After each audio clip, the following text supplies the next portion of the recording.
Time for a little unfocused rant, but stay with me here.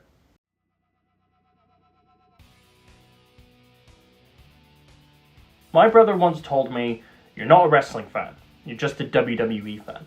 It was an extremely frustrating conflation of my wrestling fandom at the time, especially given how the only wrestling I can get him to watch nowadays is old Nitros or Ruthless Aggression era Raws, his Dragon Gate USA DVDs and Fighting Spirit magazines collecting dust in his cupboard. Fourth wall break inside a fourth wall break. That's like 16 walls. It's a sentiment I carried with me the more I began to explore different corners of the wrestling industry in my teenage years, as I began to slowly shed the WWE-obsessed skin of my childhood and began to explore new promotions and styles of wrestling. From New Japan, to Ring of Honor, to PWG, to Lucha Underground, and eventually AEW, the promotion that got me back into watching wrestling on a week-to-week basis after WWE drove me off in the dire days of the late 2010s. You see, when you start to learn more and more about wrestling, it's hard to not subscribe to the idea that WWE is wrestling's big bad.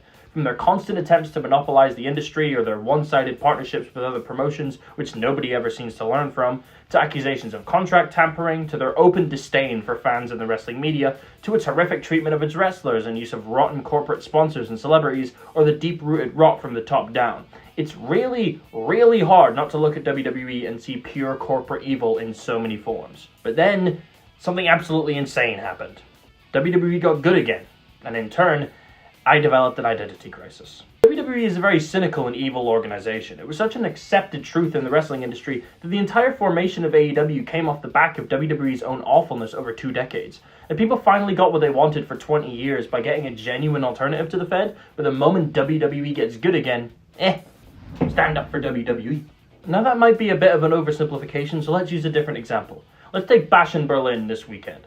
These international WWE pay-per-views have been a fantastic addition to the WWE pay-per-view cycle, making these B-level shows must-see for the rabid crowds alone. But how is this approach any different to the global localization strategies Triple H employed when he tried to plant worldwide NXTs throughout the 2010s, something they're still trying to get going now? This, along with WWE's newfound partnership with TNA, is just another way for them to try and monopolize the wrestling industry, classic WWE style. We've gotten to the point that anti-WWE sentiments, while still being extremely valid in so many ways, feel massively outdated because of how far the tide has shifted in WWE's favor, that people have grown to openly bypass the company's shortcomings because the stories are a lot better, the wrestlers have more freedom, and fans feel more catered to now. So why does all the other stuff matter? WWE feel nigh upon untouchable right now, and it's massively affected my own morality in watching and enjoying the company. Because these B-level pay-per-views? Love them. Joe Hendry, Jordan Grace, and MSK on NXT? Great stuff. WWE can use the narratives of Cody Rhodes and Drew McIntyre, wrestlers who had to leave the company to come back as bigger stars, which should be a massive self-own, as a way to still show themselves to the only real game in town.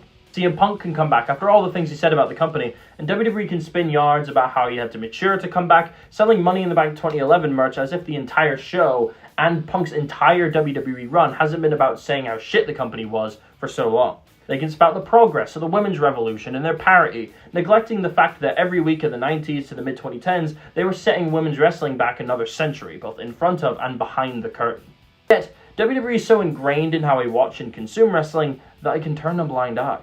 These last few years, the WWE's quality has massively turned around. It's made me finally understand where my brother was coming from, and where so many of us, even those who fell in love with other types of wrestling, and specifically AEW on the basis of its anti-WWE DNA, we all still hold so much nostalgia for it and for what we watched as kids, that the moment that WWE comes good again, it's so easy to bypass all the negative realities about it in my head, because maybe, in some way deep down, we didn't just want good wrestling, we may have just wanted a good WWE all along. It's a realization I'm still struggling with and don't even fully know how to grasp yet, but it's one that still exists all the same. I'm hyped for Bash in Berlin, knowing it will just be another case of WWE's global localization strategies in the back of my head, but I'm so buzzing for Gunther vs Randy Orton and Cody Rhodes vs Kevin Owens all the same. I'll make fantasy booking videos for Blood Money Saudi Arabia shows, for fuck's sake. Sometimes it's easier when faced with the everyday realities of your own life to switch off and find comfort in the things you know. And for a generation of wrestling fans, WWE was the first and only thing we knew. So when it comes good again, hey, we want to enjoy it. We want to give in to our nostalgia bias. But knowing everything that I know now and believe strongly about the company, I can never fully switch off and embrace it as much as I could when I was younger. And as such, the dilemma remains. Thanks for watching. This was a bit of a scattershot discussion about my own quandaries with my own wrestling fandom and my enjoyment of current WWE. But I hope you were able to take something away from this video because it's a discussion I feel is relevant and I wanted to get it off my chest. so I appreciate anyone who's gotten this far and taken the time to watch it. Let me know what you thought of the video in the comments, and remember to like, share, subscribe for more. I'll be back with a new What I've Watched tomorrow for August, and we'll close out the week with a review for, ironically, Bash in Berlin. Please check all that out, support the channel, follow me on social media, and I will see you in the next one.